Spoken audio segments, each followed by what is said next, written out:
नमस्कार, टीवी 9 भारतवर्ष के mega political show में आपका स्वागत है। आज जो शख्सियत हमारे साथ हैं वो वैसे तो राजा हैं, मैकेनिकल इंजीनियरिंग की पढ़ाई कर चुके हैं, लेकिन पिछले 50 सालों से राजनीति का पाठ पढ़ा रहे हैं। नर्मदा नदी की हजारों किलोमीटर की यात्रा कर चुके हैं, पर अब पार्टी को फिर से सत्ता के शीर्ष पर पहुंचाने की यात्रा कर रहे हैं। उनका हर बयान हेडलाइन है। वो राहुल गांधी के रणनीतिकार हैं, सोनिया गांधी के सलाहकार हैं, मल्लिकार्जुन खड़गे के सेनापति और कांग्रेस के थिंक टैंक हैं।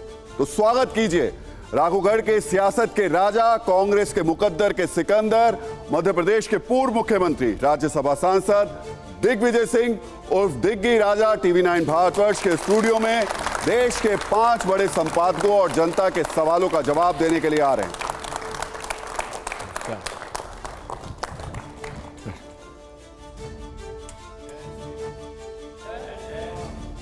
सर, बहुत बहुत स्वागत है आपका। सीता जी को मत छोड़ो, जय सिया राम बोलो।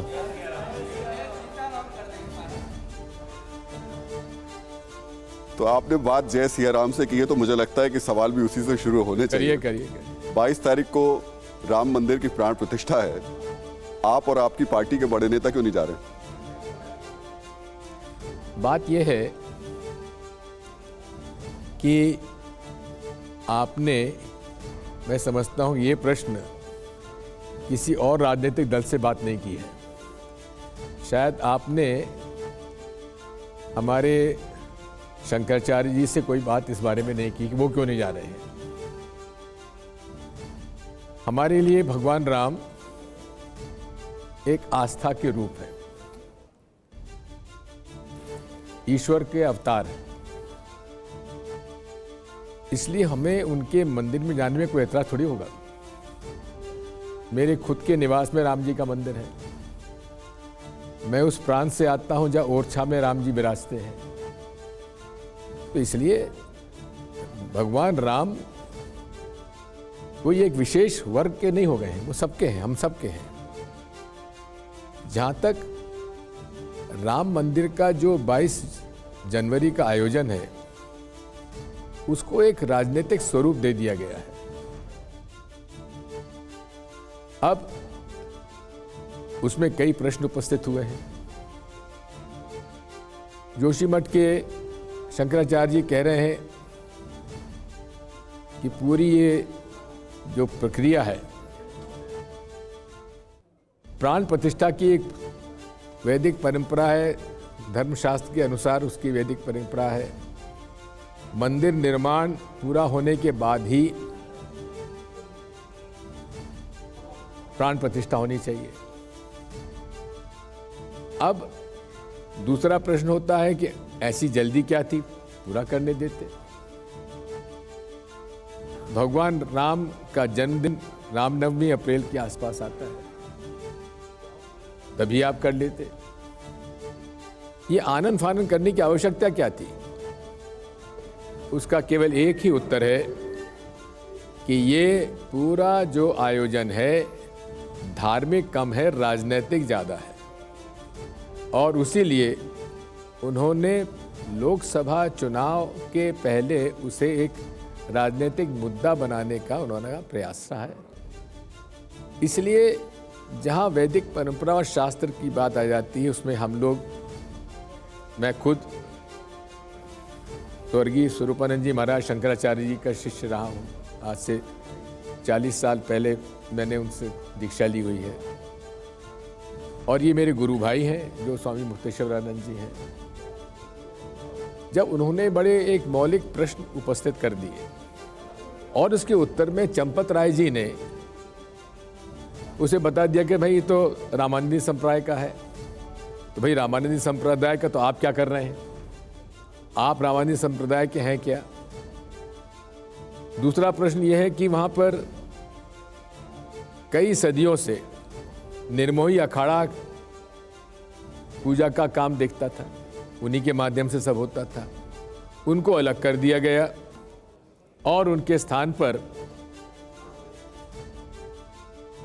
विश्व हिंदू परिषद ने कुछ अपने पुजारी वहां बिठा दिए। ये सब बातें इतनी विवादित हो गई कि जिसकी वजह से हम लोगों को उसमें, क्योंकि इसको एक आयोजन पूरी तरह से भाजपाईकरण जो हो गया था उससे आपत्ति थी। पुरी के शंकराचार्य जी ने साफ कह दिया कि भाई वहाँ ताली बजाने मैं नहीं जाऊँगा।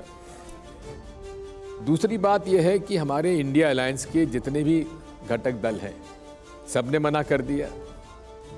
ये आपने मिलकर तय किया कि हम इस पर नहीं जाएंगे? नहीं, देखिए सबने अपना अपना निर्णय लिया, कोई इसकी लिए कोई बैठक नहीं हुई है। लेकिन शिवसेना जो कि बाबरी मस्जिद के गिराने में सबसे आगे रही, उद्धव ठाकरे जी ने मना कर दिया। इसलिए बेहतर ये समझा गया कि ये चूंकि राजनीतिकरण हो गया है, इसमें हमको नहीं पड़ना चाहिए, और पूरे सम्मान के साथ उन्होंने पत्र लिख दिया।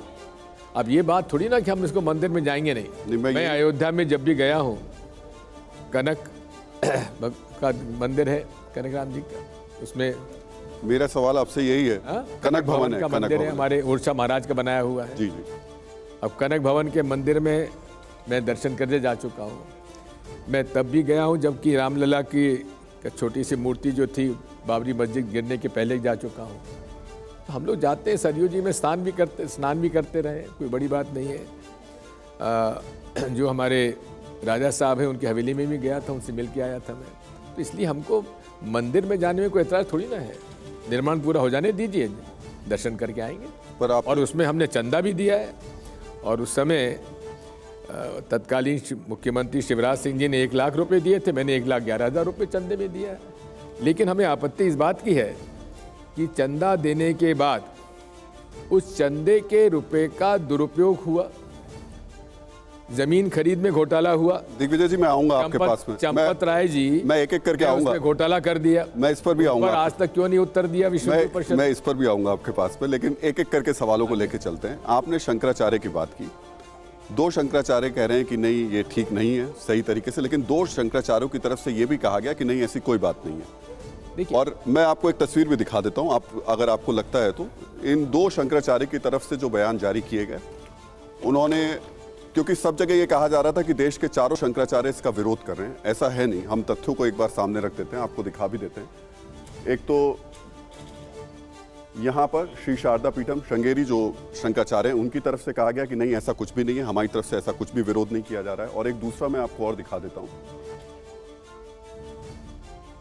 शारदा पीठम का, यहां से भी साफ तौर पर मना किया गया कि कोई किसी तरीके का विरोध नहीं है। 2 शंकराचार्य विरोध कर रहे हैं और 2 की तरफ से ऐसा नहीं कहा गया। देखिए बात यह है, जितना तो बता दूं आपको, मैं आपको इसके इतिहास में थोड़ा लेना चाहता हूं। नरसिम्हा राव जी बाबरी मस्जिद गिरने के बाद वहां आसपास की जो अविवादग्रस्त भूमि थी उसका अधिग्रहण सरकार ने किया, और अधिग्रहण करने के बाद रामालय ट्रस्ट, रामालय न्यास का गठन हुआ। नरसिम्हा राव जी चाहते थे कि इसका राजनीतिकरण नहीं होना चाहिए, और इसीलिए उन्होंने 4 शंकराचार्य जी और रामानंद संप्रदाय के रामनरेशाचार्य जी के को उसमें रामालय न्यास में उनका सदस्य बनाया गया। मुझे भी उसमें इन्वॉल्व किया गया था, क्योंकि मेरा स्वामी स्वरूपानंद जी से अच्छे संबंध थे, मुझसे मुख्यमंत्री था मध्य प्रदेश में। तो नरसिम्हा राव जी ने कहा था, और रामनरेशाचार्य जी, हम क्योंकि मैं स्वयं हम लोग वैष्णव संप्रदाय के हैं, रामानंद संप्रदाय के माने जाते हैं, क्योंकि मेरे निवास का राघवगढ़ नाम है राघव जी के नाम से, तो इसलिए मेरे उनके संबंध थे। तो उनको कहा था भाई आप भी इसमें शामिल होइए, उनको सबको शामिल किया गया। और रामालय न्यास आज भी जीवित है, मतलब आज भी वो एट प्लेस है, रजिस्टर्ड बॉडी है, और उसी के थोड़ा निर्माण कराना चाहिए था। हमने मांग भी की थी प्रधानमंत्री जी से कि अलग से न्यास बनाने के बजाय आप रामालय न्यास से चालू भवन बनवाइए, मंदिर बनवाइए, क्योंकि वो पहले से सारे धर्माचार्यों का जो न्यास है उससे बनवाना उचित होगा। अलग से आपने ऐसे लोगों को उसमें रख दिया, कोई भाजपा का नेता है तो कोई विश्व हिंदू परिषद का नेता है। तो बीजेपी और वीएचपी आप कह रहे हैं ये दोनों मिलकर राम मंदिर पर सियासत कर रही है। वही वीएचपी जिसने चंदा इकट्ठा करके इस मंदिर को बनाया, तो आप मंदिर में नहीं जाएंगे? उसमें घोटाला भी किया। नहीं, अब देखिए बात सुन लीजिए, चंदा तो इकट्ठा करके वीएचपी नहीं बनाया ना, कार सेवकपुरम में ही सारी तैयारी हुई। आपको गलतफहमी इस बात की है कि चंदा केवल उन्होंने इकट्ठा किया, हमने वीएचपी को चंदा थोड़ी दिया है। हमने तो नेशनल ट्रस्ट को चंदा दिया है, हमने न्यास को चंदा दिया, कोई वीएचपी को चंदा नहीं दिया है। और वीएचपी का लोकस स्टैंडर्ड क्या है? ये तो नेशनल ट्रस्ट है, कोई वीएचपी का ट्रस्ट है ये? पर दिग्विजय जी, काम तो बीएचपी ही आगे बढ़ के कर रही है बिल्कुल ना? नहीं। वीएचपी कहाँ थी आंदोलन में? ये राम मंदिर न्यास मतलब विवाद, ये 19वीं सदी से चला हुआ है। विश्व हिंदू परिषद आया कब?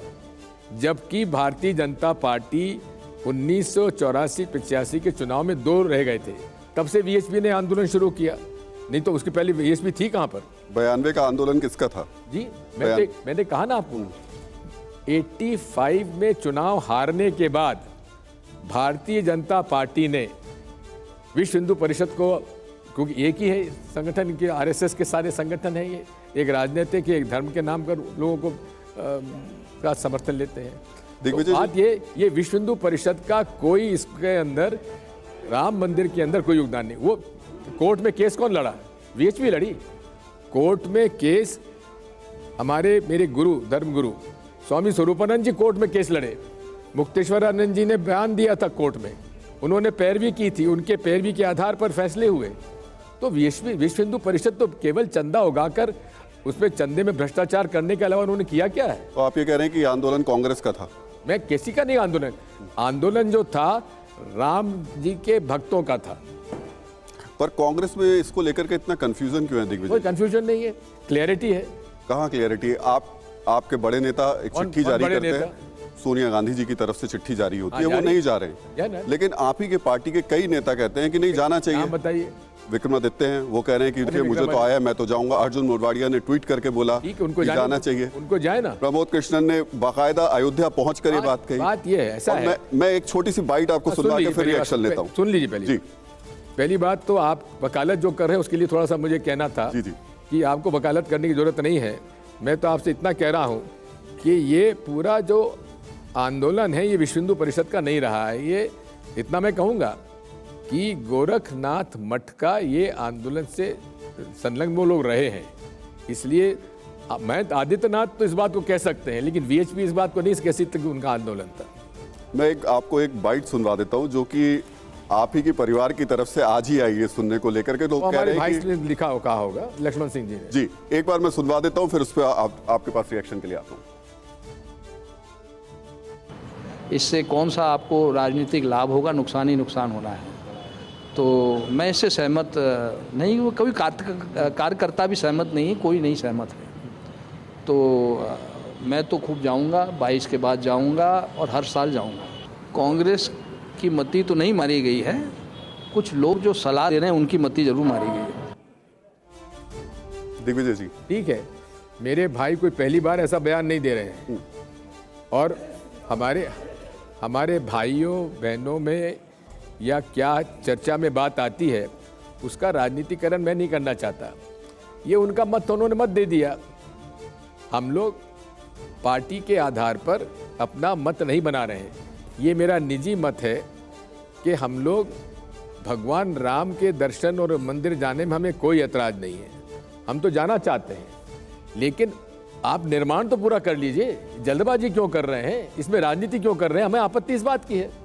दिग्विजय जी, 20 दिन पहले आपने एक और बयान दिया था, वो भी जल्दी से आपको सुनवा दे रहा हूँ, फिर उसके बाद मैं आ रहा हूँ। आप सुनाई के बाद मैं बता देता हूँ, लोग भी सुन ले, एक बार बता ही देता हूँ। एक बार लोग भी सुन ले, फिर मैं आ रहा हूँ आपके पास में। मुझे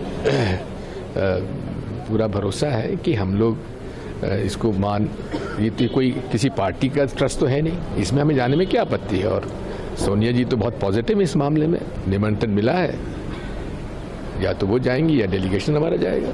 आपको निमंत्रण मिला? आपने तो खुद चंदा भी दिया था इसको। देखिए, मुझे क्यों नहीं देंगे, मुझे नहीं देंगे वो, क्योंकि जो सच्चे भक्त हैं, चाहे मुरली मनोहर जोशी हो, चाहे आडवाणी जी हो, चाहे दिग्विजय सिंह हो, उनको निमंत्रण नहीं जाएगा।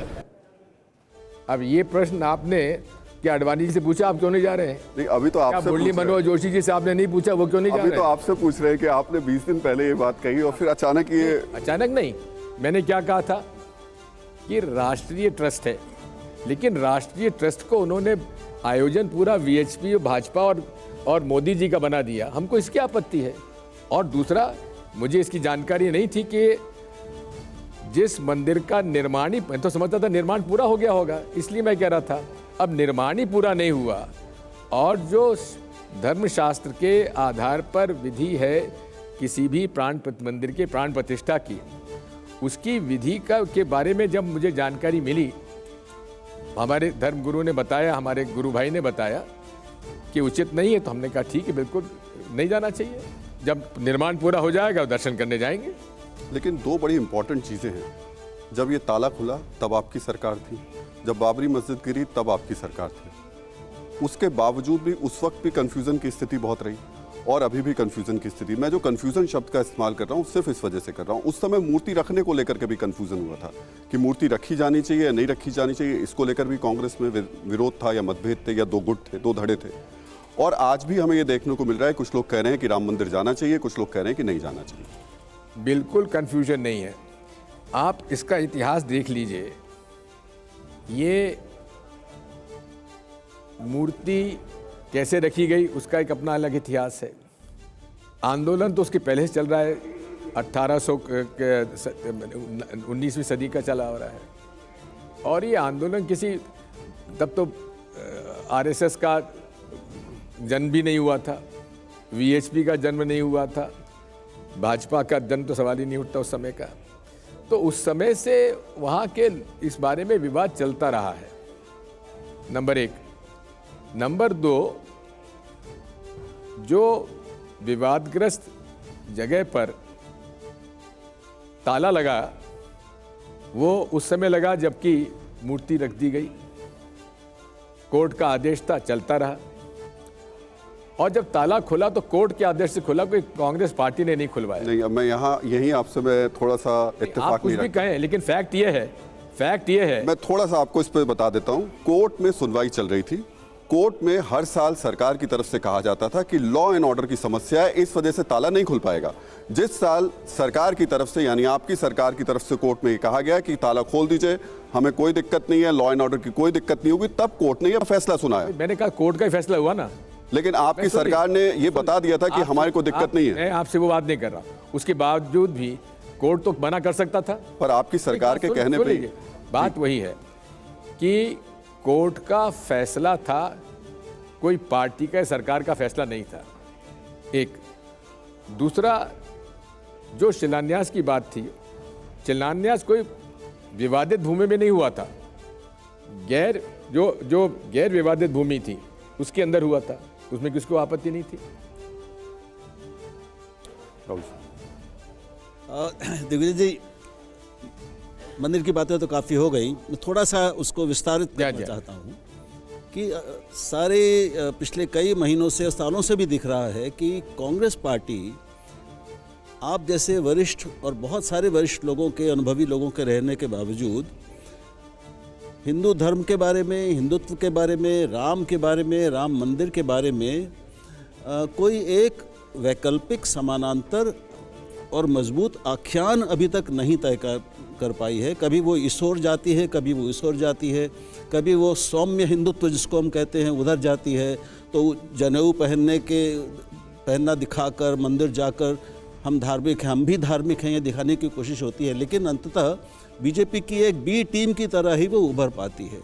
तो क्या कारण है कि इतनी पुरानी, सबसे पुरानी बड़ी पार्टी एक निश्चित मत और विचार और आख्यान न बना पाई है, न देश के सामने प्रस्तुत कर पाई है इस पूरे विषय पर? मुझे इस बात का आश्चर्य है कि आपने कांग्रेस के इतिहास को अपने नहीं समझा है। कांग्रेस ने कभी धर्म के खिलाफ हम लोग नहीं गए हैं, और महात्मा गांधी की तो रामधुन के अंदर, उनके हर सभा में रामधुन से शुरू करते थे। हमारे पार्टी में पूरी तरीके से क्लैरिटी है, कोई कंफ्यूजन नहीं है। हर व्यक्ति को अपने धर्म के पालन करने का अधिकार है और उसको किसी प्रकार का उसमें हस्तक्षेप नहीं होना चाहिए। और यही संविधान में भी इसका प्रावधान किया गया है कि हर व्यक्ति को, हर नागरिक को अपने धर्म का पालन करने का अधिकार है, उसका कोई रोक टोक उसके अंदर नहीं है। तो इसमें कोई कंफ्यूजन नहीं है। मैं मैं आपको बताना चाहता हूँ कि मेरे खुद के घर में करीब 107 मंदिर हैं। उसमें से 4 में अखंड ज्योत जलती है, एकादशी का रात जगा होता है, हनुमान जी का मंदिर भी है। तो हमारे यहाँ अपने धर्म का पालन करने की रोक टोक थोड़ी, हम कोई कम्युनिस्ट पार्टी नहीं है जो कि हम धर्म के विरोधी हों। हम लोग तो, एक बात मैं बता दूं आपको, Congress party is a party of movement, और इस डाइवर्सिटी के इस देश में यहाँ अनेक धर्म हैं, अनेक जातियाँ हैं, अनेक भाषाएं हैं, अन्य जेनेटिक लोग हैं। तो इसमें इससे ऐसे देश में सबको मिलाकर जब तक नहीं चलेंगे तब तक देश में शांति नहीं होगी। इसमें और इसी के साथ साथ पूरे तरीके से हमारा ये लक्ष्य रहा है कि हमारे भारतीय संविधान में इसीलिए इसको फेडरल स्ट्रक्चर दिया है, ताकि हर वर्ग और हर लोगों को उसमें रहने का और अधिकार के साथ वो अपना जीवन जिए। हम ये क्यों भूल जाते हैं कि आज़ादी की लड़ाई में सबने भाग लिया। एक तरफ शहीद भगत सिंह ने फांसी का फंदा चूमा तो अशफाकुल्लाह ने भी चूमा। तो इसलिए ये किस देश जो है सबका है, और इसमें धर्म का जो है, धर्म का कोई हमारी जो हमारा देश जो है, कोई एक राज्य का कोई धर्म ये नहीं हो सकता। मैं आपकी सब बातों से सहमत हूँ। एक मिनट, लेकिन मैं ये प्रश्न इसलिए उठा कि प्राण प्रतिष्ठा समारोह में जाएंगी कांग्रेस के नेता जो बुलाए गए हैं, जाएंगे या नहीं जाएंगे, इसका जवाब तय करने में भी पार्टी को कई दिन लग गए और बीच में काफ़ी भ्रम बना रहा। तो इससे जाहिर है कि पार्टी पहले से इसके लिए तैयार नहीं थी, विचार नहीं किया गया था और कोई एक फैसला नहीं हो पाया था, इतने दिन लग गए उसमें। देखिए, इनिशियली हमें कोई आपत्ति नहीं थी, लेकिन जिस प्रकार से इसको भारतीय जनता पार्टी ने अपना एक प्रोग्राम बना लिया, जिस तरह से विश्व हिंदू परिषद ने इसको अपना प्रोग्राम बना लिया, तो उस पर हमको आपत्ति थी। दिग्विजय जी, सवाल यही उठ रहा है ना कि लोग कह रहे हैं कि कांग्रेस ने ताला खुलवाया, नरसिम्हा राव के वक्त में बाबरी मस्जिद गिरी, आपके वक्त में 36 घंटे कल्याण सिंह की सरकार गिरने के बाद 36 घंटे तक अस्थायी निर्माण होता रहा, तब जबकि उस समय राष्ट्रपति शासन लगा दिया गया था। वो कांग्रेस आज इतनी कंफ्यूजन की स्थिति में, कंफ्यूजन नहीं, मैं आपसे फिर कह रहा हूं, आप क्यों पैरवी कर रहे हैं। मैं आपसे इतना ही कह रहा हूं, कंफ्यूजन कतई नहीं था, क्लैरिटी ऑफ थॉट था, और क्लैरिटी के आधार पर हमने निर्णय लिया है और सोच विचार के लिया है। वीर जी, मैं आपसे पूछना चाह रहा था कि सोमनाथ मंदिर का जो रिपेयर का काम था आज़ादी के बाद, वो कांग्रेस के नेताओं ने कराया था। बिल्कुल। उस पर पंडित जी, सरदार पटेल के मतभेद चिट्ठियां भी लिखी गई थी, वो कैबिनेट में भी मामले बात आई थी। आपने एक चीज़ अभी बोली कि कांग्रेस पार्टी धर्म के खिलाफ नहीं है, तो मैं आपसे पूछता हूं, अगर आप कांग्रेस पार्टी के बिहाफ पे कहते हैं धर्म के खिलाफ नहीं है, तो ये परसेप्शन क्यों है और ये कैसे बना कि आप एंटी हिंदू हैं? और कार्तिकेय ने सोमनाथ का जिक्र कर दिया, तो आज बीजेपी ने कहा है, मैं एक लाइन बस जोड़ देता हूं, बीजेपी ने आज कहा है कि कांग्रेस वो पार्टी है जिसमें गांधी जी की पार्टी नहीं है, नेहरू जी की पार्टी है, जो सोमनाथ नहीं गए थे। आप देख लीजिए, बात यह है, सोमनाथ का मंदिर कोई विश्व हिंदू परिषद ने नहीं बनाया था। सोमनाथ का मंदिर कोई शासन के पैसे से नहीं बना था, चंदे के पैसे से बना था। पंडित जी को आपत्ति किस बात की थी? आपत्ति इस बात की थी कि सरकार का पैसा 5 लाख रुपए सरकार के खजाने से उसके आयोजन में क्यों खर्च किया जाए, उनको आपत्ति इस बात की थी। एक दूसरी बात, उनको इस बात की आपत्ति थी कि सोमनाथ ट्रस्ट के जो अध्यक्ष थे तत्कालीन जाम साहब, मेरे नाम था उनका भी, दिग्विजय सिंह जी, वो उस समय राज्यपाल भी थे, वहाँ के राज प्रमुख थे। तो पंडित जी की आपत्ति इस बात की थी, वो कोई धर्म के खिलाफ थोड़ी न थे, पंडित जी खुद धार्मिक व्यक्ति थे। हर्षवर्धन जी। दिग्विजय सिंह जी, मुझे लगता है कि सवाल थोड़ा दूसरा होना चाहिए। मुझे तो लगता है कि कांग्रेस अब भ्रम की अवस्था से निकल गई। अब मैं ऐसा क्यों कह रहा हूं? नहीं, भ्रम भ्रम पहले था ना। मैं सवाल पूरा कर लूं। आपने कहा कि नेहरू जी कह रहे थे कि भाई सरकारी खजाने से क्यों लगे, चंदे से बने। श्री राम जन्मभूमि तीर्थ क्षेत्र न्यास में जो भी लोग शामिल हैं, उनके ऊपर आप कह सकते हैं कि इनकी पृष्ठभूमि क्या है। और आप राजनीतिक तौर पर कुछ भी कहें, लेकिन देश तो जानता है ना कि आज ये जो राम मंदिर बना है ये राजनीति की वजह से बना। अगर राजनीतिक आंदोलन नहीं होता, विश्व हिंदू परिषद, राष्ट्रीय स्वयंसेवक संघ के लोग नहीं होते, संघ के स्वयंसेवकों की वहां जान गई, भारतीय जनता पार्टी की 4 राज्यों की सरकार बर्खास्त की गई। मान लीजिए उत्तर प्रदेश था, 3 और राज्यों की सरकार बर्खास्त की गई जो अलोकतांत्रिक था, जो पूरी तरह से असंवैधानिक था, वो उस समय बर्खास्त किया गया। अब आप कह रहे हैं कि अगर भाजपा, संघ और विश्व हिंदू परिषद के लोग इससे प्रसन्न हैं, वो इस आयोजन को बहुत अच्छे से कर रहे हैं, इसलिए कांग्रेस पार्टी नहीं जाएगी। तो क्या नेहरू जी वाला अगर उसी पैमाने को रखें, 1 पैसा सरकार का मंदिर निर्माण में नहीं लगा। आपने खुद कहा कि आपने भी दान दिया है, हमने भी दिया है, और भी जिसकी आस्था श्रद्धा होगी। कोई आस्थावान हिंदू वहां का निमंत्रण कैसे ठुकरा सकता है? बात ऐसा है, हमने निमंत्रण ठुकराया नहीं है।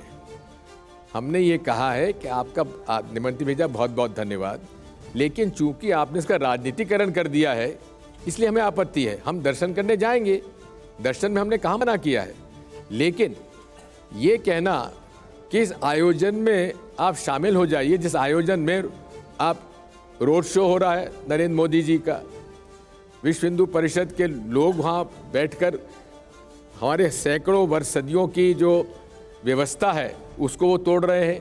निर्मोही अखाड़ा को क्यों अलग कर दिया? रामानंदी संप्रदाय के लोगों को ये क्यों नहीं सौंप रहे हैं? विश्व हिंदू परिषद का वहाँ क्या लेने देना? विश्व हिंदू परिषद का क्या उसमें आंदोलन में उनका योगदान था? शिवसेना का योगदान नहीं था क्या? दूसरे राम भक्तों का योगदान नहीं था क्या? नहीं विजय जी, यही थोड़ा सा राहुल जी एक सप्लीमेंट्री क्वेश्चन, यहीं आप जब कहते हैं तो आपको शिवसेना का योगदान याद आ रहा है, विश्व हिंदू परिषद का योगदान आप कह रहे नहीं है, जिसने राम मंदिर पे उन्हीं का अकेला नहीं था, और मैं उसके आगे कह रहा हूं उन्हीं का अकेला नहीं था। और उनका भी कब चालू हुआ, राजनीतिक रूप से कब चालू हुआ? जब भारतीय जनता पार्टी के केवल 2 सांसद चुन के आए, उसके बाद से उनका आंदोलन चालू हुआ है। नहीं, ठीक है, आप ये कह सकते हैं, लेकिन जो आंदोलन चला, उस आंदोलन के बाद कितनी बार भारतीय जनता पार्टी की सरकारें आई गई, लेकिन वो उस पर अड़े रहे, उन्होंने उस आंदोलन, और मैं उसके आगे की बात कर रहा हूं। उन्होंने जब सभी पार्टियों को, सभी लोगों को, सोनिया जी को, खड़गे जी को और दूसरे नेताओं को भी उसका आमंत्रण दिया, उसके बाद ये आप आरोप लगा रहे हैं कि नहीं हम नहीं जाएंगे क्योंकि वो राजनीतिकरण कर रहे हैं। तो राजनीतिकरण आप कर रहे हैं या वो कर रहे हैं? आप ये प्रश्न आप क्या उद्धव ठाकरे से पूछ रहे हैं क्या? मिलेंगे तो उनसे भी पूछेंगे। आप सोनिया जी से मिल लिए क्या? नहीं, आप आज हैं ना कांग्रेस के प्रतिनिधि के तौर पर। मुझे निमंत्रण नहीं है। आप खड़गे जी से मिल लिए क्या? क्या आप अधीर रंजन चौधरी से मिल लिए क्या? क्या आप अखिलेश यादव से मिल लिए क्या? क्या आप नीतीश कुमार जी से मिल लिए क्या? कौन से राजनीतिक दल से आपने बात कर ली जो केवल आप कांग्रेस को दोष दे रहे हैं? दिग्विजय जी, यही सवाल बनता है। एक मिनट, मतलब राजनीति मैं हर्षवर्धन जी, मैं एक मिनट, हर्षवर्धन जी, अब मैं एक बार आपके पास आऊंगा कि रोड शो का ताली बजाने जाएंगे जैसा वहां पे कह रहे हैं। दिग्विजय जी, जिन लोगों के नाम आपने लिए, तो क्या अब हम ये मान के चलें कि क्या आप इस वजह से राम मंदिर नहीं जा रहे क्योंकि राजनीतिकरण हो रहा है, या फिर कहीं ये गठबंधन की मजबूरी तो नहीं? आप जिन लोगों के साथ अभी मौजूद हैं उनमें से एक व्यक्ति हैं स्टालिन, उदयनिधि स्टालिन। सनातन धर्म को लेकर, सनातन हिंदुओं को लेकर उन्होंने क्या कहा था, मैं एक बार सुनवाता हूं, फिर आपके पास आता हूं, एक बार सुन लेते हैं। மலேரியா, கொரோனா இதையெல்லாம் நம்ம எதிர்க்க கூடாது, ஒழித்து கட்ட வேண்டும். அப்படிதான் இந்த சனாதனம். சனாதனம் என்பதை எதிர்ப்பதை விட ஒழிப்பதே நாம் செய்ய வேண்டிய முதல் காரியமாகும். எனவே இந்த மாநாட்டிற்கு மிக பொருத்தமான தலைப்பு வைத்திருக்கிறீர்கள், அதற்கு என்னுடைய பாராட்டுகள். சனாதனம்னா என்ன? சனாதனம் அப்படிங்கிற பேரு சமஸ்கிருதத்திலிருந்து வந்தது தான். சனாதனம் சமத்துவத்திற்கும் சமூக நீதிக்கும் எதிரானது. சனாதனம்னா வேற ஒன்றும் கிடையாது. சனாதனங்கிறதுக்கு அர்த்தம் என்ன? நிலையானது. तो स्टालिन का कहना है कि सनातन को जड़ से खत्म कर देना चाहिए। स्टालिन का बेटा है, स्टालिन नहीं है। उदयनिधि स्टालिन। वन सेकंड, पहली बात तो आप भी अपने फैक्ट से जरा साफ हो जाइए। ये स्टालिन का बेटा था। उदयनिधि स्टालिन। सुन लीजिए, सनातन धर्म की परिभाषा शायद वो समझते नहीं है, बच्चे हैं। क्या मेरा कहना ये, सनातन धर्म वो है जिसका की व्याख्या स्वामी विवेकानंद जी ने की है। सनातन धर्म वो है जो सब धर्मों का सम्मान करता हो। सनातन धर्म वो है जो विश्व को अपना कुटुंब मानता है, हर परिवार मानता है। जहाँ वैमनस्यता शब्द नहीं है, वहाँ प्रेम, सद्भाव, सत्य, अहिंसा है। उन्होंने कहा है धर्म सत्य, सच्चाई, सत्यता ही धर्म है। सनातन धर्म वो है, ये जो स्टालिन साहब के जो सुपुत्र हैं उनको शायद इसकी जानकारी नहीं है, लेकिन इसके अंदर बाद में जो दलितों के खिलाफ छुआछूत और मनुस्मृति से जो ये बात से आई है, जो वर्ग को अलग कर दिया गया, पैदाइश से उसको शूद्र बना दिया गया या ब्राह्मण बना दिया, क्षत्रिय बना, वैश्य बना दिया, ये हमारे सनातन धर्म के परंपरा के अनुसार नहीं रहा है, ये बाद में आया है। इसलिए उसको उससे लिंक करना ठीक नहीं है। उनको कहना चाहिए था मनुवादी नहीं है, हमको कोई दिक्कत नहीं थी, लेकिन सनातन धर्म में तो इस प्रकार का छुआछूत का कोई आधार ही नहीं था। दिग्विजय जी, आपने अभी हाल फिलहाल में एक बयान चंपत राय को भी लेकर दिया है और आप इस मामले को एक घोटाले से जोड़कर भी देख रहे हैं। किन तथ्यों के साथ आप इस बात को कह रहे हैं? इस बात को कह रहे हैं, एक जमीन का सौदा होता है भारतीय जनता पार्टी के महापौर या भारतीय जनता पार्टी के नेता के साथ, वो किसी से जमीन खरीदता है और वही जमीन 24 घंटे के अंदर विश्व हिंदू परिषद और न्यास के जो प्रतिनिधि के रूप में चंपत राय जी कई करोड़ों से ज़्यादा में जमीन खरीद लेते हैं। उसकी जांच भी मोहन भागवत जी ने खुद ने जांच के आदेश उसमें दिए। उस जांच का क्या हुआ? क्या हमारे दिए हुए चंदे में अगर घोटाला होगा तो हम क्या उसकी जांच के आदेश, जांच की जानकारी नहीं लेना चाहेंगे कि आखिर जांच का क्या हुआ? क्यों सैकड़ों करोड़ रुपए न्यास को ज़्यादा देने पड़े, इसकी जानकारी हम क्यों नहीं दी गई अब तक? जयशंकर जी। दिग्विजय जी, शुरू में आपने जब बात चली थी राम मंदिर को लेकर के और निमंत्रण को लेकर के, तो आपने शंकराचार्य की बात कही, शंकराचार्य की बात कही थी आपने। अभी जो अयोध्या के कुछ संत महंत हैं वो कह रहे हैं कि शंकराचार्यों को भी मर्यादा में रहना चाहिए। मतलब ये हालत हो गई है कि अब शंकराचार्य जो परिभाषित करते थे तो उनको भी कह रहे हैं कि आप मर्यादा में रहना चाहिए। दूसरी बात, एक चीज़ आप अभी जो बातचीत कर रहे हैं उसमें कन्फ्यूजन के शिकार लग रहे हैं। आपने एक बात तो कही कि ये चूंकि मंदिर अधूरा बना हुआ है, राम नवमी को भी इसका प्राण प्रतिष्ठा हो सकता था, अब उसको छोड़ करके अब आप आ गए कि नहीं साहब ये तो राजनीतिकरण है और चंदा है और ये है, तो कौन सी बात है? किसके लिए आप लोगों ने विरोध किया? दोनों बातें जो शास्त्री के अनुसार जो विधि है उसके अनुसार नहीं हो रहा है, और दूसरा ये है मुख्य बात है जो राजनीतिकरण की जो बात हो रही है उसमें वही कारण है जिसकी वजह से जो भारतीय जनता पार्टी से के साथ नहीं है वो राजनीतिक दल सबने मना कर दिया। वो भी बात है, दोनों बातें हैं, उसके अंदर कोई कंफ्यूजन नहीं है, क्लैरिटी है इसमें। यहाँ तक शंकराचार्य का सवाल है, दोनों शंकराचार्य ने मना किया कि हम लोग नहीं जाएंगे। शंकराचार्य पुरी के जो शंकराचार्य जी हैं बड़े सम्मानित थे, उन्होंने कहा भाई हम ताली बजाने थोड़ी वहाँ जाएंगे। एक दूसरा उसका राजनीतिकरण का उन्होंने उसका उल्लेख भी किया। अभी मुक्तेश्वरानंद जी स्वामी जी ने, जोशी मठ के शंकराचार्य जी ने, उन्होंने स्पष्ट रूप से जो शास्त्र विधि है उसके अनुसार नहीं हो रहा उसके बारे में जानकारी दी। अब वहाँ पर अयोध्या के कौन से संत ने और कौन से महात्मा ने क्या कहा मेरे को जानकारी नहीं है। केवल भगवा वस्त्र पहनकर और दाढ़ी रख लेने से कोई संत नहीं बन जाता है, कोई महात्मा नहीं बन जाता है। उसके लिए विधिवत रूप से उसके शिक्षा दीक्षा कहाँ हुई है, उन्होंने अपने संस्कृत के और पूरे विधि विधान से वेद पुराण और उपनिषद वगैरह का ज्ञान उनको है भी कि नहीं है। वैसे हनुमानगढ़ी का तो समीर जी एक सवाल, मैं एक मिनट आ रहा हूँ, हर्षवर्धन एक मिनट, मैं एक मिनट आऊँगा, पहले उनसे सवाल पूछ लूँ, उनका हुआ नहीं अभी तक। जी समीर।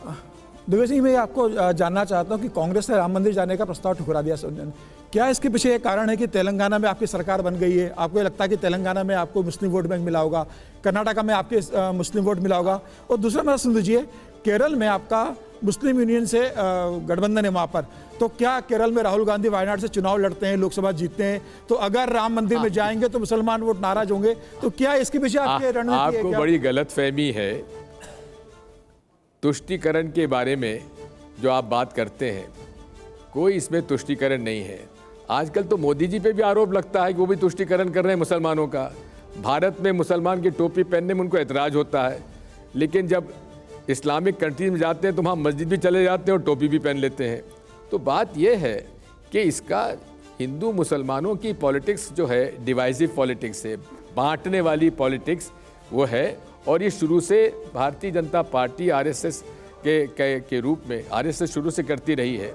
और जिस प्रकार की बयानबाजी कर रहे हैं उससे इतनी नफरत फैल रही समाज में, उसका हम लोग बिल्कुल ये संकट आ रहा है हमारे देश में। एक दूसरे के प्रति जो एक नफरत की भावना पैदा की जा रही है और जिस प्रकार से सोशल मीडिया पे और व्हाट्सएप पर क्या क्या नहीं कहा जा रहा है, मैं निजी तौर पर इस बात को कह सकता हूँ कि देश सबका है। हर धर्म का जो मूल एक आधार है वो अच्छे नागरिक होना है, अच्छे व्यक्ति होना है, जो प्रेम, सद्भाव, सत्य और अहिंसा का रास्ता अपनाए। और यही बात स्वामी विवेकानंद जी ने कहा है। और मैं तो इस बात को कहता हूँ, हर धर्म का मूल जो है आधार वो इंसानियत है।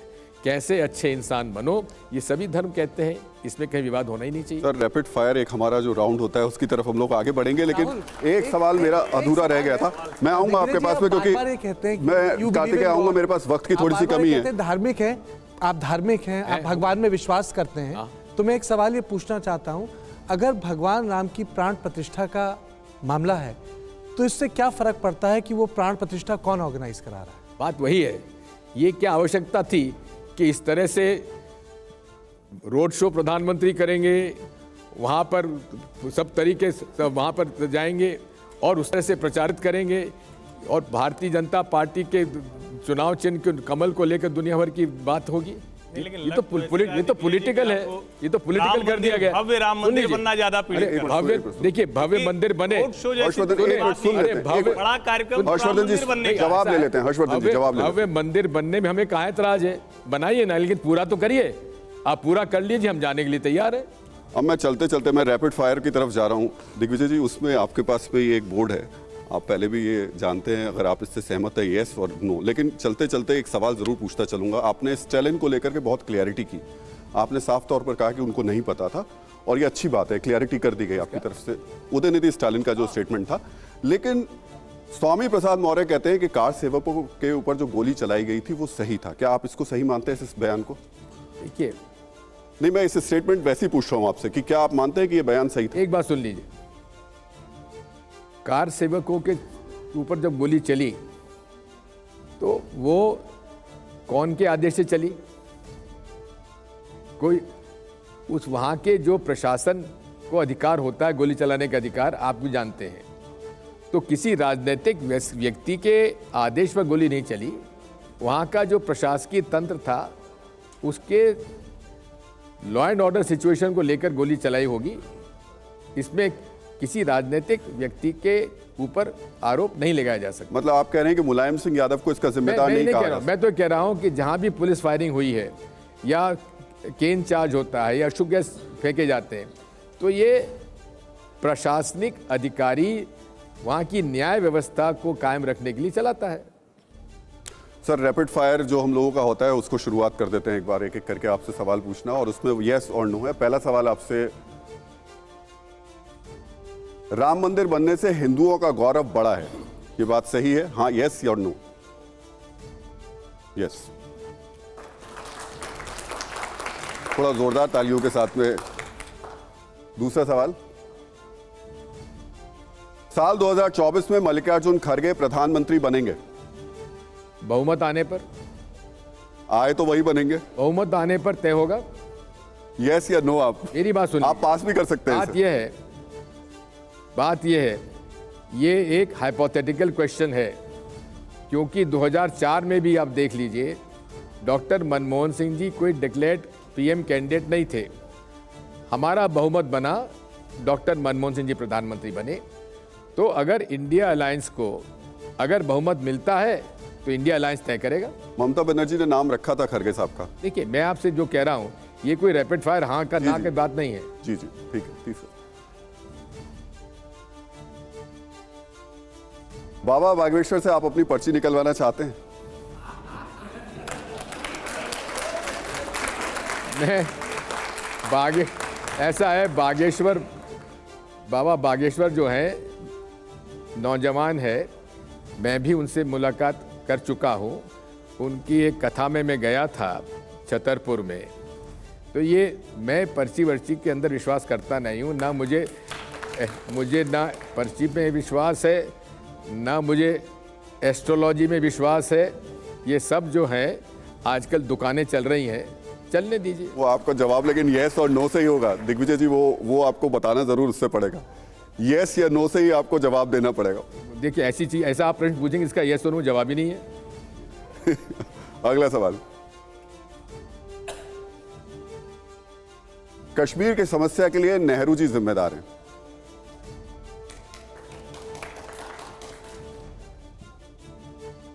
अगला सवाल,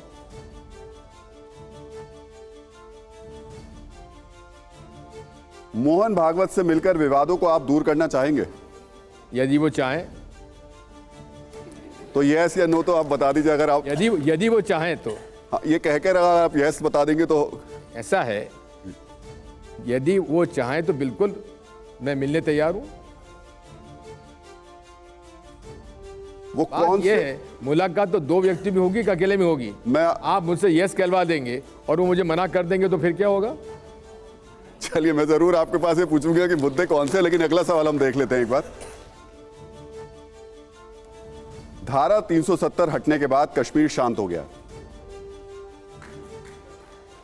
नो, इसकी वजह कुछ आप आ जाइए इधर, बता दूंगा जी।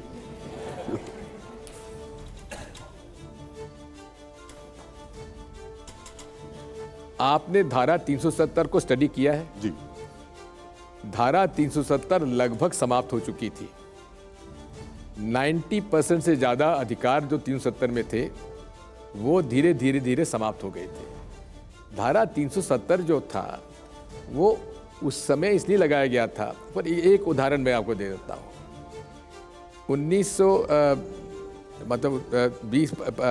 20 और 30 के बीच में वहाँ के कश्मीरी पंडितों ने निवेदन किया तत्कालीन महाराजा को कि कश्मीर के लोगों को ही कश्मीर के अंदर नौकरी मिलना चाहिए। ये उसका एक अंग था जो आज तक कायम रहा। अब वो जब हट गया तो कश्मीर के लोगों को भी आपत्ति हो रही है। वहाँ नए नए ठेकेदार पहुँच गए और ठेकेदार भी सब गुजरात के वहाँ पहुँच रहे हैं। वहाँ के कश्मीर के लोगों को भी परेशानी हो रही है कि भाई हमारी तो ना नौकरी हमको मिल रही और ना हमारे पास ठेकेदारी जो हमको ठेका ले लेते, हमारा व्यवसाय भी बंद हो गया। तो इसलिए धारा 370 को एक बहुत ही गलत तरीके से प्रस्तुत किया गया और उसके तो धीरे धीरे पूरे जो उसमें प्रोविजंस थे वो सब समाप्त से हो गए थे। 90% उसका जो है भारतीय संविधान में शामिल तो हो चुका था। तो दिग्विजय जी, अब वैसी आतंकवादी घटनाएं रोज तो हो रही है। पहले तो नहीं दिख रही थी, पत्थरबाजी नहीं होती है। आप शायद दिखाते नहीं हैं। सड़कों पे पत्थरबाजी नहीं होती है। आप टीवी 9 पे शायद आप घटनाएं नहीं दिखाते होंगे। रोज तो वहाँ आतंकवादी घटनाएं हो रही हैं, कब नहीं हुई हैं? एक बार इस पर गृह मंत्री अमित शाह ने लोकसभा में क्या बोला था, एक बार वो सुन लेते हैं जरा। वो मुझे मालूम है क्या कहा था उन्होंने। देखिए स्टैटिस्टिक्स हैं, एक बार लोगों को सुनवा ले, फिर आपसे रिएक्शन ले लेते हैं। सुनवा दीजिए। मैं दिग्विजय सिंह को बहुत अच्छे तरीके से जानता हूँ। जब भी वो हंसकर बोलते हैं तब बहुत समाज के अंदर डिस्टर्बेंस होता है। बड़ा रिकॉर्ड है उनका, मैं रिकॉर्ड को जानता हूँ। आज भी हंसकर बोले, मैंने बोला क्या निहितार्थ थे, फिर मैंने ध्यान से उनकी चीज को याद कर सोचा तो मुझे मालूम पड़ा कि इन्होंने कहा कि भाई किसी का छीनकर तो नहीं लगो। ये गुर्जर और बकरवाल को लड़ाना चाहते हैं, गुर्जर और बकरवाल को लड़ाना चाहते हैं। अगर कश्मीर वैली और जम्मू कश्मीर आज भारत के साथ है, उसका श्रेय अगर किसी को जाता है तो पंडित जवाहरलाल नेहरू को जाता, शेख अब्दुल्ला को जाता। रिकॉर्ड पर है, कश्मीर में दिग्विजय जी ने सरदार पटेल का नाम नहीं लिया। एक नाम लिया शेख अब्दुल्ला का, दूसरा नाम दिया जवाहरलाल नेहरू का। जूनागढ़ में क्या जवाहरलाल नेहरू गए थे? हैदराबाद में जवाहरलाल नेहरू गए थे, लक्षद्वीप में जवाहरलाल नेहरू गए थे, जोधपुर में जवाहरलाल नेहरू गए थे। जवाहरलाल नेहरू एक ही जगह काम देखते थे, जम्मू कश्मीर में, जिसको आधा छोड़कर आ गए। एक ही जगह देखते। आपका रिएक्शन? पहली बात तो समझ लीजिए कि बड़ा ये कुटिल प्रयास चलता रहता है पंडित जवाहरलाल नेहरू और सरदार पटेल के बीच में विवादों का। ये बात समझ लीजिए कि सरदार पटेल और पंडित जवाहरलाल नेहरू स्टॉलवर्ड्स दोनों थे और एक दूसरे के पूरक थे। दोनों ने साथ आंदोलन किया, जेल गए। तो इसलिए सरदार पटेल और पंडित जवाहरलाल नेहरू के बारे में कोई विवाद नहीं था, ना कभी उन्होंने कभी महसूस किया। लेकिन ये लोग जो आज सरदार पटेल और नेहरू के बीच में विवाद कर रहे हैं, वो लोग आज़ादी के लड़ाई में कहाँ थे और कब थे? क्या आरएसएस के और उस लोग और हमारे हिंदू महासभा के लोग कभी आज़ादी के आंदोलन में उन्होंने भाग लिया? वो क्या बात कर रहे हैं? जहाँ तक जूनागढ़ की बात है और कश्मीर की बात है, हाँ मैंने उसका उल्लेख किया था। दूसरा, इन्होंने जो कहा कि गुर्जर और वहाँ के पहाड़ी लोगों के आरक्षण का, उसमें मेरा आपत्ति ये थी कि आपने कितना प्रतिशत लोगों को और इसका लाभ मिलेगा उसकी जानकारी आपने एक्ट में नहीं दी है। एक्ट में प्रोविजन जब आपने नहीं किया है तो इसमें कन्फ्यूजन है। वहाँ के लोगों के मेरे पास फ़ोन आ रहे थे कि वहाँ के ट्राइबल्स के जो पॉपुलेशन है उसके आधार पर उतनी आरक्षण आप बढ़ाएंगे कि नहीं बढ़ाएंगे, मेरा प्रश्न था।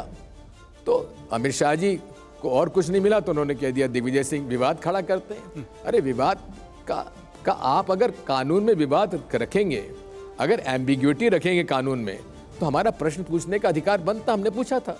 दिग्विजय जी, अब थोड़ा सा गठबंधन और चुनाव पर आ जाते हैं।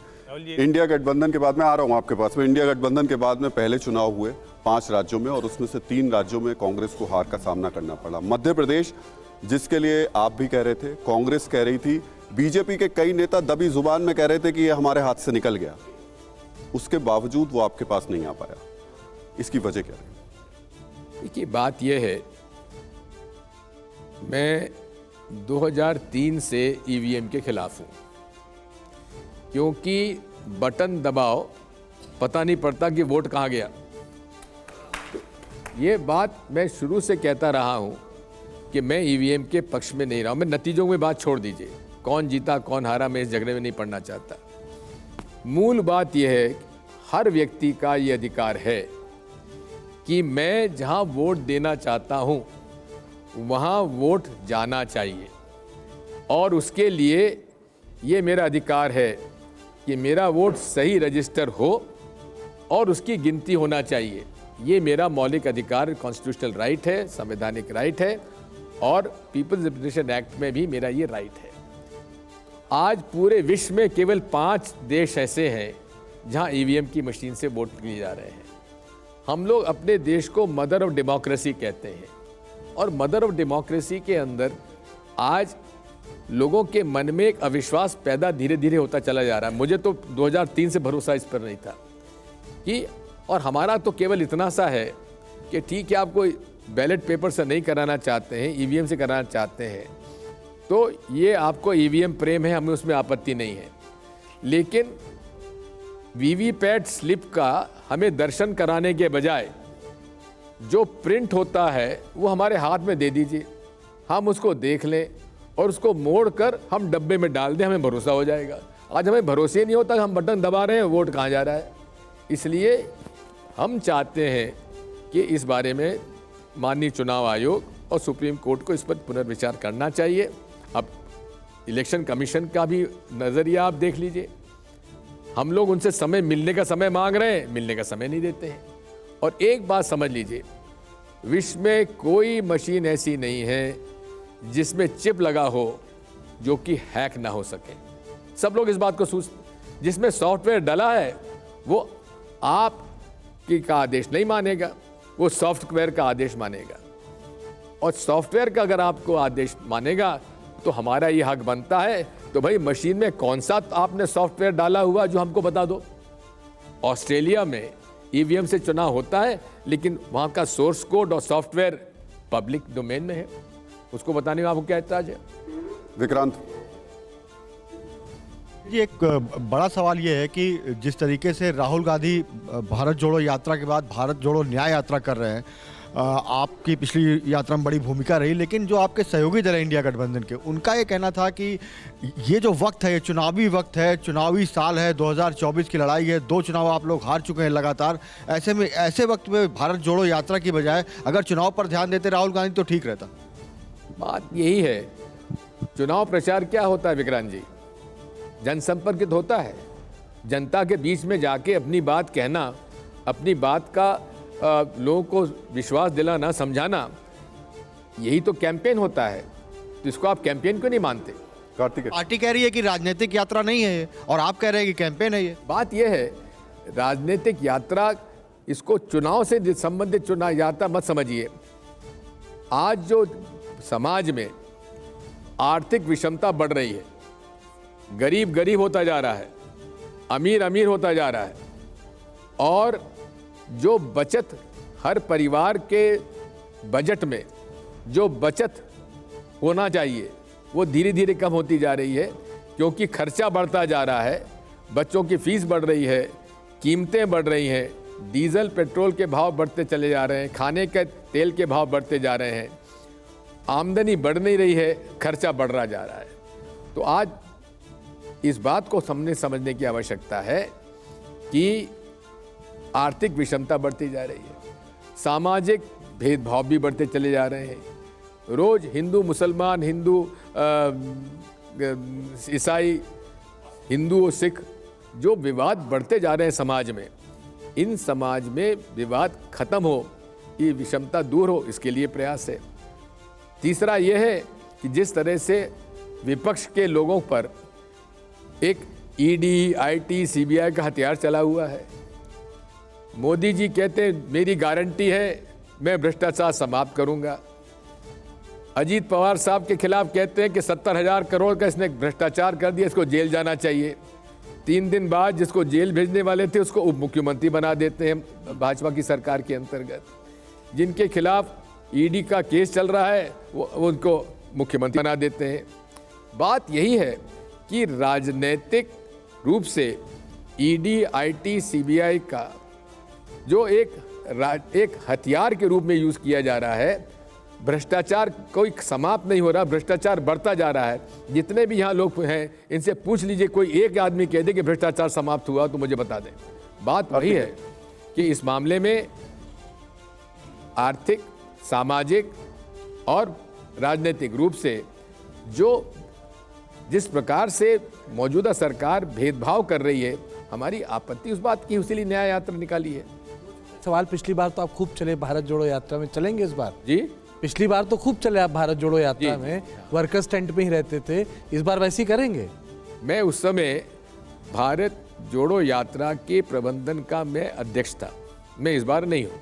अच्छा, दूसरा सवाल, लोगों को ये लगता है कि भारत जोड़ो यात्रा थी, उसने वक्त लिया, जो कम्युनल हार्मनी का जो पोजीशन था कांग्रेस का, वो लोगों के बीच में बात की।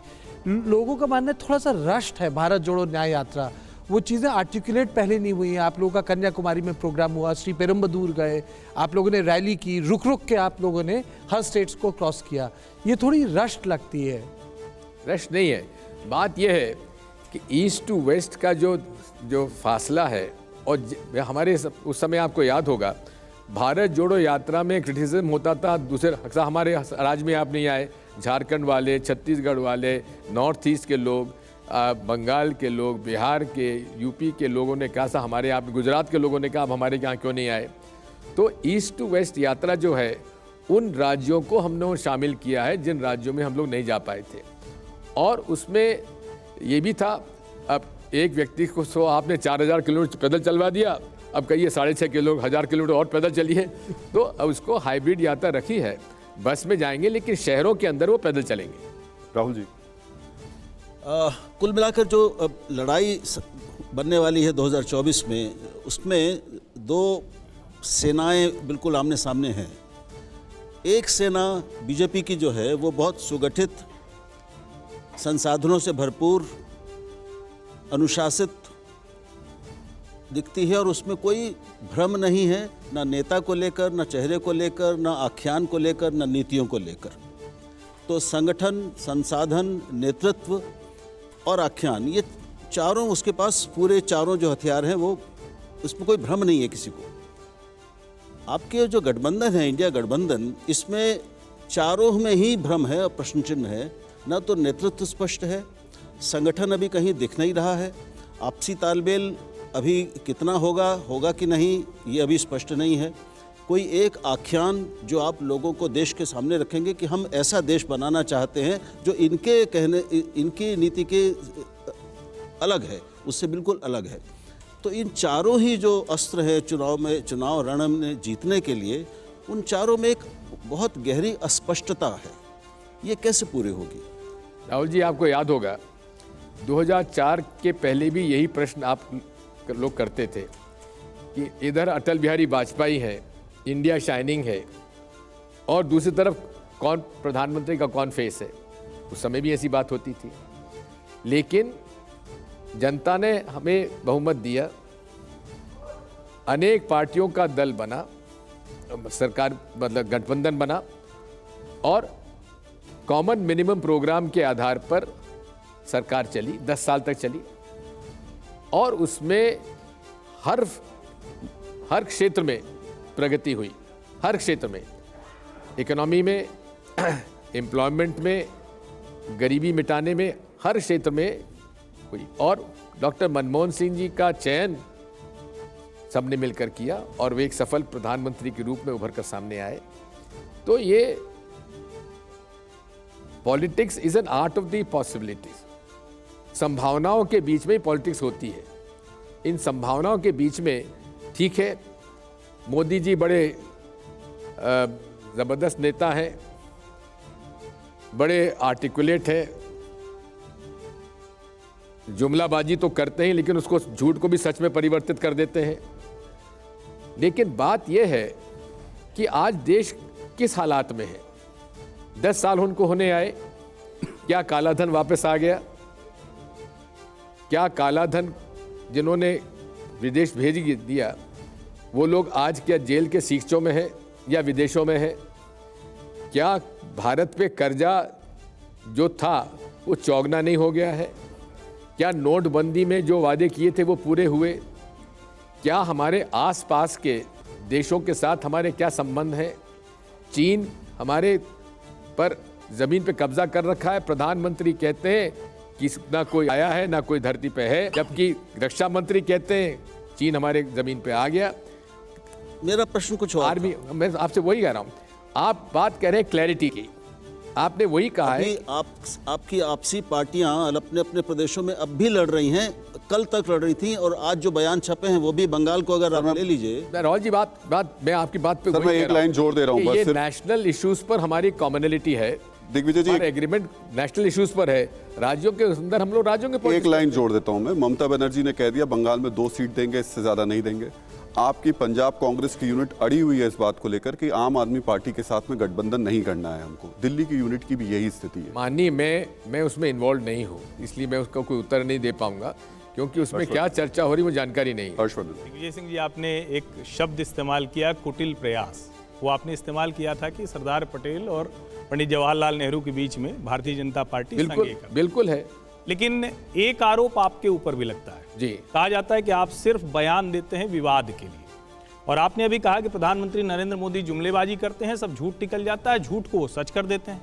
लेकिन आपने देश पर आतंकवादी हमला हुआ और उसको संघ से जोड़कर संघ आप की बिल्कुल साजिश, गलत कह रहे हैं। पूरा होने दीजिए। आप बिल्कुल गलत, सवाल तो होने दीजिए। बात नहीं, सुन लीजिए, मेरी घोर आपत्ति है। मैं जानता हूं ये सवाल आपके लिए आपकी घोर, मैंने कभी ये बयान नहीं दिया सर। सवाल मैंने कभी बयान नहीं दिया। मेरी बात तो पूरी हो जाने दीजिए। आप जब गलत बात करें तो उसका आपत्ति क्यों नहीं करूंगा? कह दीजिएगा, मेरी बात मैंने कह दिया आपको, पहले आप विड्रॉ करिए। आप कह रहा हूं ना, आप विड्रॉ करिए कि मैंने कभी उसको नहीं पूरी की।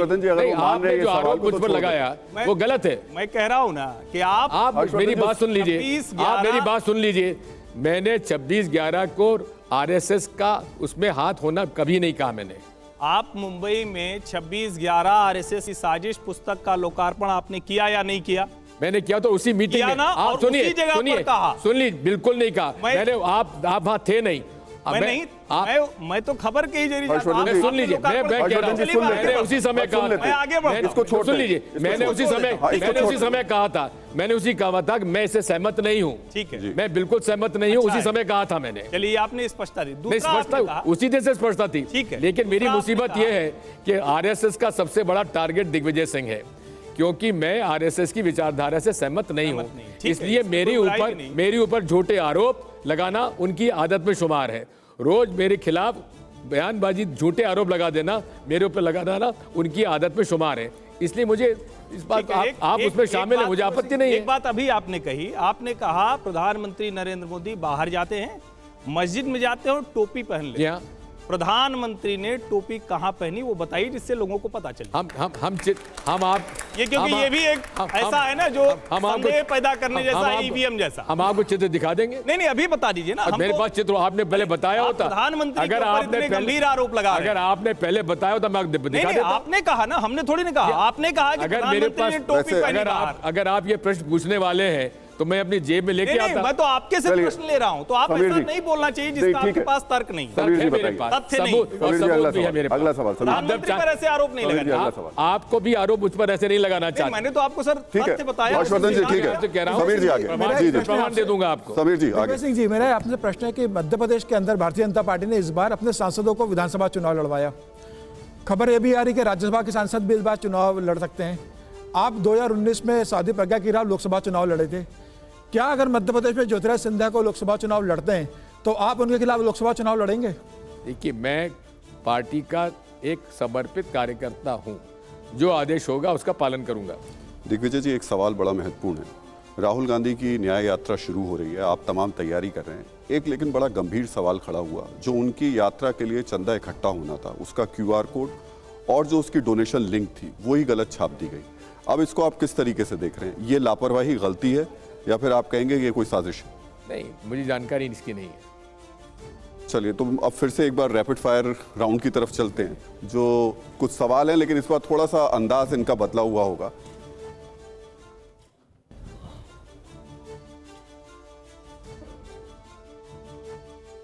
दो तस्वीरें आपके सामने हैं। बंटवारे के बाद देश को एकजुट करने वाला नायक कौन है, नेहरू या पटेल? दोनों। अगला सवाल, पार्टी को बेहतर तरीके से संभालने वाला कांग्रेस अध्यक्ष कौन है, सोनिया गांधी या मल्लिकार्जुन खड़गे? सोनिया गांधी जी रही हैं और अब ये है। बेहतर कौन है जी? बेहतर कौन है? ऐसा है, सोनिया गांधी जी वहाँ पे लगभग 1996 से लेकर रही हैं, तो उनका कार्यकाल 20 साल से ज़्यादा का रहा है। इनका तो 1 साल का भी है। तो इन्हें मैं समझता हूँ खड़गे जी भी बहुत ही वरिष्ठ राजनेता है और उनका संघर्षशील जीवन रहा है, इसलिए उनके अनुभव और संघर्षशील जीवन के उनकी जो है उसमें हमें पूरा भरोसा है। वे दृढ़ता से, अच्छे ढंग से हमारी अध्यक्षता करेंगे और उनके आने के बाद हमें सफलता भी, कुछ कई राज्यों में चुनाव हम लोग जीते हैं। अगला सवाल, कांग्रेस के भविष्य का नेता कौन है, राहुल गांधी या प्रियंका गांधी? बात समझ लीजिए, राहुल गांधी यहाँ के अध्यक्ष भी हमारे AICC के रह चुके हैं। प्रियंका जी भी अभी उनके बाद चुनाव में इसमें राजनीति में आई हैं, तो इसमें भविष्य का नेता कौन हो सकता है? दोनों हो सकते हैं। नेक्स्ट, मध्य प्रदेश का बेहतर मुख्यमंत्री कौन है, शिवराज सिंह चौहान या मोहन यादव? एक तो असफल रहे हैं, एक अभी नए नए हैं। नेक्स्ट, इंडिया का संयोजक किसे होना चाहिए, नीतीश कुमार को, मल्लिकार्जुन खड़गे को या ममता बनर्जी को? जो इंडिया अलायंस तय कर ले। आपके हिसाब से? जो इंडिया अलायंस तय कर ले। अब जो मैं सवाल आपके सामने ला रहा हूं उसको आप वरीयता के हिसाब से बता दीजिए कि फर्स्ट में कौन आप मानते हैं, सेकंड में और थर्ड में, फोर्थ में किसे? पहला सवाल, इनमें से भारत के सबसे प्रभावशाली प्रधानमंत्री कौन है, नरेंद्र मोदी, इंदिरा गांधी, अटल बिहारी वाजपेयी, नरसिम्हा राव? अगर 1 2 3 4 करें तो? Indira Gandhi number 1, Atal Bihari ji number 2, Narasimha Rao ji number 3। चौथे की जरूरत नहीं है। नेक्स्ट, इनमें से सबसे बेहतर काम करने वाले गैर कांग्रेसी मुख्यमंत्री कौन है, योगी आदित्यनाथ, अरविंद केजरीवाल, हेमंता बिस्वा शर्मा, नवीन पटनायक? सबसे सफल तो नवीन पटनायक रहे। इसके बाद क्रम बता दीजिए। इसके बाद मुझे क्रम में कुछ नहीं कहना। नेक्स्ट,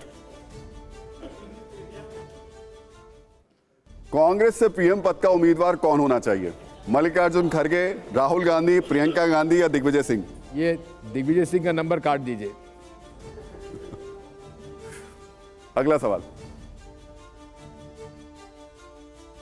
इनमें से हिंदू धर्म का सबसे प्रामाणिक चेहरा अभी कौन है? स्वामी रामदेव, बाबा बागेश्वर, मोहन भागवत या राम भद्राचार्य? कोई एक क्रम तो आप दें। अगला सवाल, विपक्ष का कौन सा नेता प्रधानमंत्री पद के ज्यादा योग्य है? अगर इसमें आप 1 2 3 4 करें, राहुल गांधी, नीतीश कुमार, ममता बनर्जी और अरविंद केजरीवाल। हाइपोथेटिकल क्वेश्चन है, इसके बारे में कोई उत्तर नहीं दूंगा। पर फिर भी आप मानते तो होंगे कि यह व्यक्ति ज्यादा योग्य है। हाइपोथेटिकल क्वेश्चन का कोई उत्तर नहीं देता। चलिए जयशंकर जी। क्या पूछने को रह गया है? चलिए खत्म करिए। मुझे उम्मीद थी कि राहुल जी का नाम लेंगे दिग्विजय जी। नाराज मतलब सचमुच मुझे ये उम्मीद। बात यह है, मेरी मुसीबत यह कि मैं आपकी उम्मीदों पे खरा नहीं उतरता। नहीं, राहुल जी वाले पे होना चाहिए था, मेरी उम्मीदें तो। अरे एक चीज बताइए, आप लोगों का असेसमेंट इतना वे ऑफ द मार्क क्यों था मध्य प्रदेश में? आप लोगों का असेसमेंट इतना वे ऑफ मार्क क्यों था मध्य प्रदेश में? मध्य प्रदेश में देखिए, ये ईवीएम माता की कृपा हम पर नहीं है। पर वो ईवीएम तेलंगाना में भी तो था। तेलंगाना में आपकी सरकार बन गई। आपसे कहता हूं, हिमाचल में आपकी सरकार बन गई। जहां बीजेपी का स्टेक्स नहीं होता है वहां ईवीएम खेल नहीं होता। ऐसा कैसे हो? बार बार जो ईवीएम देखिए, मेरा तो सुन लीजिए, मैं शुरू से इस बात को कहता रहा हूं, मुझे ईवीएम पर भरोसा नहीं है, चाहे जीते हारे मुझे आपत्ति नहीं। जयशंकर जी, बार बार आप लोग ईवीएम का सवाल उठाते हैं, लेकिन चुनाव हो जाने के बाद उठाते हैं। मैं तो नहीं, चुनाव से पहले मैं पहले से कहता आया हूं कि भाई सर ईवीएम के बारे में पुनर्विचार करिए। सर, मेरा निवेदन इतना ही है कि ईवीएम तो ठीक है, जो है सो है, लेकिन उसके अलावा आपके अंदर की जो कमियां हैं, आपके पार्टी के अंदर जो कमियां हैं, आप बात करते हैं, अडानी का विरोध करते हैं, राहुल गांधी अडानी के खिलाफ भाषण करते हैं, कमलनाथ जी अडानी पावर प्लांट लगवाते हैं छिंदवाड़ा में, अडानी के सारे प्रोजेक्ट अशोक गहलोत और भूपेश बघेल ले जाते हैं वहाँ पर। आप ओबीसी की बात करते हैं, नेतृत्व देते हैं कमलनाथ और दिग्विजय सिंह को। ओबीसी और दलित आदिवासी आपके साथ क्यों जुड़ेगा? आप कभी इस बात पर विचार किया है आपने? आप पहली बात सुन लीजिए, जहां तक अडानी का ठेके देने की बात है, ये सारा कॉम्पिटिटिव बिडिंग से होता है, और कॉम्पिटिटिव बिडिंग में कोई अगर आता है तो हमको किसी को ये बात तो नरेंद्र मोदी भी कर सकते हैं, भाजपा सरकार भी कर सकती है। आप सुन लीजिए, जो कॉम्पिटिटिव बिडिंग के आधार पे होता है, अडानी जी का जहां तक सवाल है, जहां प्रधानमंत्री लॉबिंग करेंगे उनके लिए विदेशों में जाकर, तो कांग्रेस पार्टी के किसी नेता ने विदेशों में जाकर किसी एक कॉरपोरेट ग्रुप की लॉबिंग नहीं करी है, जिस तरह से मोदी जी ने अडानी जी के लिए की है। नंबर 1। नंबर 2, आप ये क्यों भूल जाते हैं, Siddaramaiah ji OBC, Bhupesh Baghel OBC, Ashok Gehlot OBC.